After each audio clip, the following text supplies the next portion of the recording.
stays in Bethlehem is beckoning to follow. Gabrielle Ruiz is joining us. She's our guest this morning on the RBTZTV Radio Network. I'm John Casson.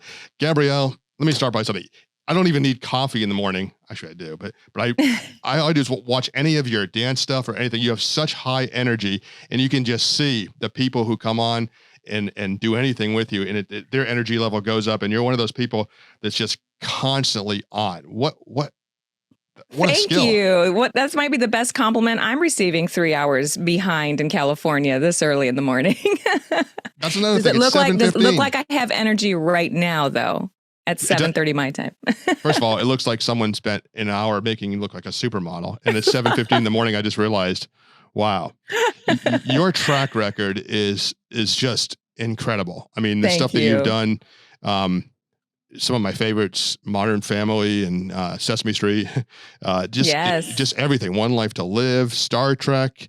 I mean, it just seems like your talent and your skills are almost endless. I mean, a lot of this stuff involves singing, obviously, dancing and singing electrician. I thought was funny. But but now you're getting into singing professionally. This sounds incredibly as well. And I find it's impossible almost to become a professional dancer and then a professional actor and then a professional singer. And you've done all three. Can you tell us how did you get your start and how did you get so far so fast? Yeah, sure. I'm from very, very South Texas, locally known as the Rio Grande Valley in South Texas. And I just loved to dance. I was a ballet dancer at my local dance studio, which had a great tap program. So I've done every ballet except the Nutcracker, funny enough. And I fell in love with musical theater on a family trip to New York City. And this is, John, like in 2000s when YouTube didn't exist, social media, iPhones didn't exist. And there was no exposure at that time the way it is now for understanding that the arts, performative arts can be a profession. It always just seems like a movie or this really cool thing that was unattainable. And I would say the curtain was revealed. I saw behind the curtain when I went to New York on a family trip, and I saw Big the Musical, when the Tom Hanks movie, when it was on Broadway, maybe for less than a year in some way or another, like a really cute little moment for Broadway. And everyone was my age, or at least they looked like my age. And I saw them at the stage door, and I remember one of the performers said, "Okay, I'll see you tonight," to another performer. And that's when I realized, oh, this is a job for people. I want to do that. And so I told my mother that immediately following. And she said, if you want to do that, you shouldn't join the band in your middle school. You should join the choir. And I listened to her, the best advice I ever got. So I give a lot of my credit to public school education when it comes to my vocal technique. And I got accepted into one college. I'm proud to say that. I auditioned for 3, and I got accepted into Oklahoma City University, where the dance program was very musical theater centric, show business, learning how to be a professional. And I'm so grateful for that time where I was able to learn longevity and failure and how to keep going and how to save your money between the gigs, and went straight to New York and started working, as well as I feel like to end this story is like my real job is the audition. Yeah. And I think what's most amazing is you didn't come from New York or LA or Hollywood or somewhere where the expectation was you actually could make a living. You came from a small town in Texas. Yes. And then you went to school in Oklahoma. When I think of the epicenter of creativity and theater and dance and everything else, those are definitely not the two choices, other than maybe Oklahoma in the play. But I feel like you've overcome that. Was your dad in the picture? What did he say? Oh, mijita, you are a star. And if you have to curse on stage, mija, you say it loud and you say it proud. I remember that story. My mom was like, you have to curse on stage? You can't do it. You have to mumble through it. And I just was so quiet. I didn't know what to say. And he was like, mijita, I want to say something. You curse loud and proud. That's what he said. What was the most surprising thing about getting into this business for you? The most surprising thing was the audacity to keep trying after failure.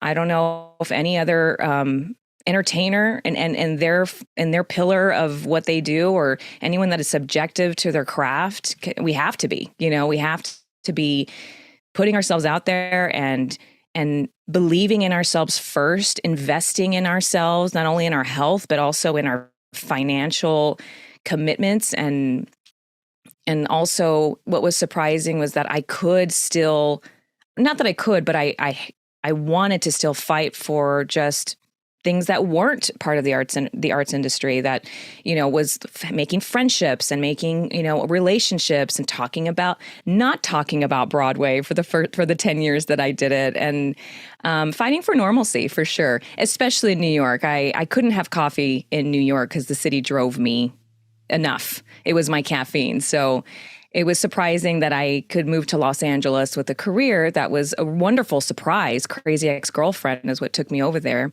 Used to be on the CW, and I was surprised that I could have a weekend and still have a job versus Broadway, which is 8 shows a week, and you go straight on through the holidays. It was a nice change that was surprising. I think a lot of people see you in I have 3 daughters now. Almost 2 granddaughters. And I think they see you. Some people discover you for the first time. Some people may have been following you for some time. When my daughters were small, my youngest daughter especially, she followed the Gilmore Girls and that whole series. And I find that now that she's 30, she still has a lot of that kind of personality. And I feel like just watching some of your videos online and just even your acting, I for female roles in particular, maybe even to get really narrow cast, even Spanish girls, and I grew up in Miami, I think, do you find a lot of people say, I watch you and I see you and I want to be just like that, or my daughter wants to be just like that? It's an honor. It's an honor when I get that message, either on Instagram or from an email or on Cameo, which I'm on, and I send personal messages from there to my fans. And it really is an honor because, Rita Moreno, Rosie Perez, Jennifer Lopez, she played Selena Quintanilla. That's the region of Texas that I'm from. And those women did that for me. And the fact that I am playing non-Latina roles, and I get to let girls or, other kids, just kids in general, that, they can be that too. You look like a supermodel to me, and I'm sure oh my a gosh, lot of people. Thank you. I curled my hair this morning for you. At 6, I did too. So. Yeah, it looks good. But most people don't look like supermodels, and a lot of people still want to get in the business. What do you have? Where's this going?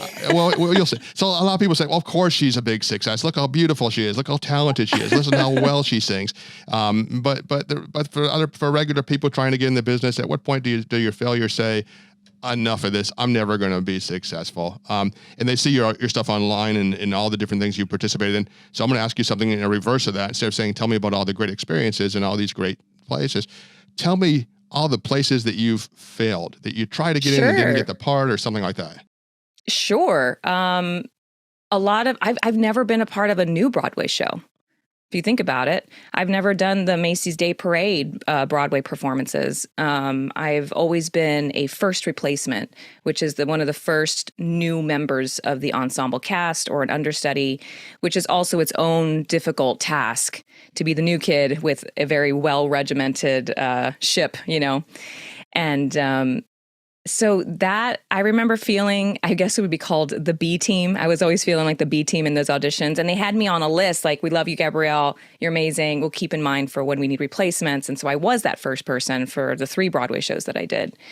So that I've never done. And I am ready. I will just say I'm ready to finally book a procedural TV show. I want to be on the next SEALs team, Law and Order, anything to deal with, law enforcement. I just know I can do it. And I'm so ready. And that means I need to train and I need to stay, active. And when those auditions come in, I do my best.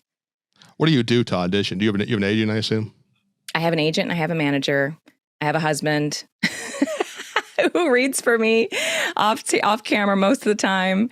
And I have a closet with a big blue screen that I pull out with a light and a tripod. Yeah. I love hearing that, because so many people have this perception that in order to be successful, if only I could have a studio, and if only I could have this special Yeti mic and these special lighting. And I said, most people, and it's so nice to see you, who I look at as a big success already. The fact that you're in your closet is both entertaining, but also enlightening and heartwarming, because it shows that you don't need all that stuff. You just need to keep practicing. And I think the skill, it sounds like what you're saying, and I agree, is the skill you need most is the skill to just not quit, to just keep on going. Just to show up, really. And I think everybody can find that relatable in whatever dream or dream job that they want. Just show up, do the work, and be available, and to not burn out. Just enjoy your life while you do it. God, that is so key. I wouldn't. It's basic, isn't it? But at the same time, so difficult. It's easy to say. You know, it's easy to say once you've made it, and everybody says it. But when you're in the process of making it, you're like, yeah, I am showing up. Nothing's happening. This is crazy. I gotta try something up. Maybe if I didn't show up, something would happen. You know? Exactly. You, I didn't know you were such a prolific singer, and then I heard your new song that I think dropped today, right?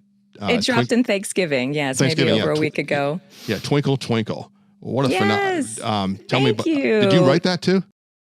I did not. It's a really sweet story. When I moved to Los Angeles, made some new friends, and a friend of mine, Chinsang Tao, he wrote a few Christmas poems that I just always found so beautiful.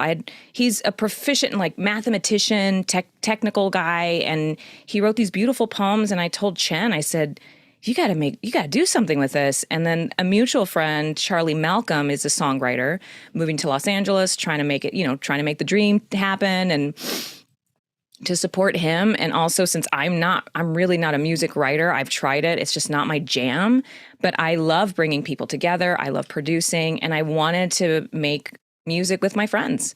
So Charlie and Chen and I came together and made, out of his poem, Twinkle Twinkle, Charlie created the music and the lyrics, and I produced it and sang it, and I'm using my name to get it out there. And we knew that we wanted it to not be this big Broadway ballad. Sure, Gabrielle can do that. Let me, just wail my pipes into the vicinities of the snow gods for Christmas. But we tried it that way, and it was just so laborious, John. One day that behind the scenes track will show up on my Patreon, but for now we took it down like 4 keys. We changed it with a Imogen Heap, Mandy Moore, acoustic folk and pop sensibility that had really smooth, really pretty vocal harmonies that Charlie also created for me. And I love the way it turned out because it just falls into the album on your Spotify list or on your Apple Music play that you can just blend it into the rest of your songs, your song list when you have people over for dinner or you're trying to wind down. And for me as a new mother, Mercedes, my daughter, is 1.5 years. I love that the title is Twinkle Twinkle, and it does feel like a lullaby. I sing it to her. I'm trying to memorize the lyrics, and in this time, because I'm going to do a few live performances of it, and I sing it to her to sleep, and she knocks out. So it's a good lullaby. I highly recommend. I know she's only 1.5 years, but does she see you on TV at all and go and look around? She knows my voice. That's for sure. I sang many, many times when she was in my belly. And so I think she has a lot of recognition of that. She's very familiar with that. Wow. Yeah.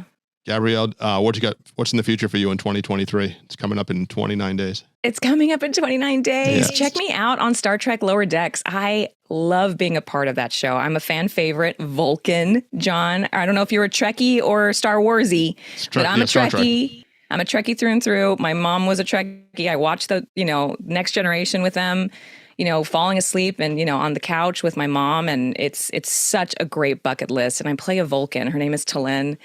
It's such a funny love letter parody animation series of, if you love Star Trek, you will love this show. As well as it's been a really great year of film for me. Dance Dads is hitting all the film festival circuits. We got a Best Comedy Feature Award at the Austin Film Festival. Congratulations. Yeah. Thank you. I starred in it and I choreographed it. So it was really nice to be a part of that on the creative side. And I'm currently in a film right now in the desert, shooting in the desert, and more on that later. So nice. Everyone follow me and, stay tuned on that news. Wow. Okay. So this is going to sound really hokey, but I have to ask you this. I love hokey. Okay. I'm a Texan. What was it like being on the doing something in Sesame Street? Oh my gosh. It was so much fun. It was so much. That might have been one of my first gigs in New York, and everyone was just so happy. And we were in Queens in like an actual house, and people still, what's really funny now is, that was like maybe 10 plus years ago now I did that. And now my friends who are my age, who have kids now, are like, texting me, "Oh my gosh, I just saw you on Sesame Street." So it still runs, which is so fun. And it's, it's a Latin pop song. So I'm very proud to be a part of like La Cultura, this really fun cultural counting laundry musical number. I loved it. It was one of my favorite gigs still. One of my favorite people in the world was Fred Rogers, Mr. Rogers. Yes, Mr. Rogers. When I see you perform, I keep thinking like you're somebody that Mr. Rogers would have wanted to bring in and talk to. Into his neighborhood. Yeah, because people watching you, particularly females and Latinas, but frankly, anybody who comes from a conservative area or an area that doesn't have a lot of theater and dance and music and things, or maybe it's even frowned upon, the old Footloose thing. But at some point, and that's where how I grew up, I think they would watch you and go, yes, look at her. God, I would love to do something like that. And that plants the spark. And if you plant the spark when you're young enough and you're watching Mr. Rogers, you start taking these theater, these drama classes and these things, and it provides an opportunity and inspires that. And Gabrielle, you inspire people. And I want to thank you for that. Thank you. I love being an inspiration. I love getting inspiration from the kids that reach out to me and to let them know now. I mean, what I want to say to them is, you can make your own music. You can make your own scripts, your own choreography.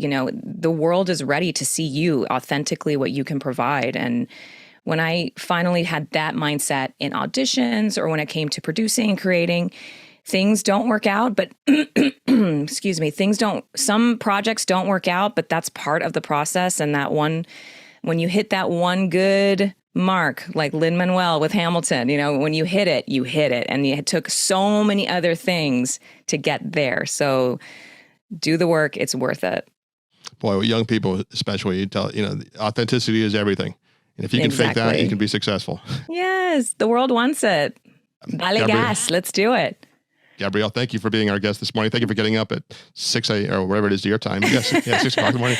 Looking so great and such a great interview. This is mom time. Mommy has her own time. And before 8 o'clock, I was so happy you were able to wiggle it a little earlier. So thank you for having me on. Thank you as well. Appreciate you.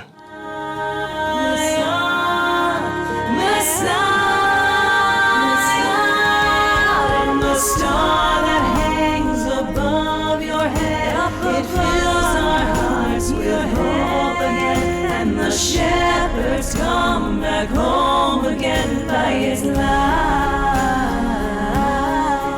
and the star that stays in Bethlehem is beckoning to far lands, and it paves the way to second chances at life. I'm learning to live in the light.